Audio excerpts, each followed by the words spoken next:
Sometimes it's useful to get a quick look assessment of just how successful we're likely to be in a given digital filter design problem. Here's Sketch-a-Filt. I'm changing to 43 coefficients.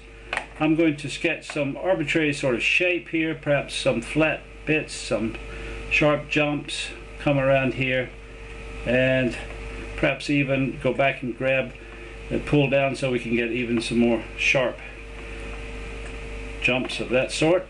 And I'll also apply a Remez design in addition to the frequency sampling design, and finally a least squares design. All of these are three different techniques for doing something quite different, and we can see that in their error by subtracting the achieved gain from the target.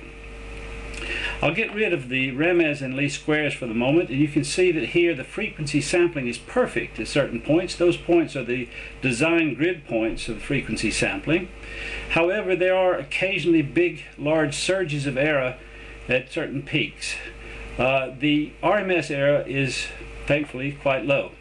Remez now, which is also called Minimax or Parks-McClellan or equal ripple design, succeeds in pushing this peak error down and gives us the lowest maximum error that we could ever have for any 43 coefficient filter.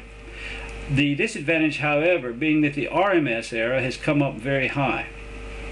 If we look at least squares, actually least integral squares, sometimes called Fourier series method, sometimes called impulse response, truncation, or even Impulse-Invariant. If I click on that, you notice that it is somehow intermediate to the previous two cases.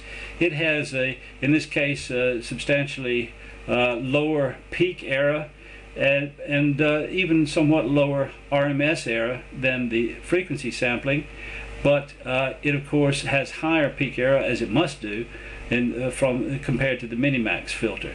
So these three techniques, although they're simple for us to call them up, and they are roughly indicative of what we can expect from different and more sophisticated design approaches that we might apply. So these three techniques allow us to very quickly, within a matter of seconds, achieve a bracketing of our possible design success.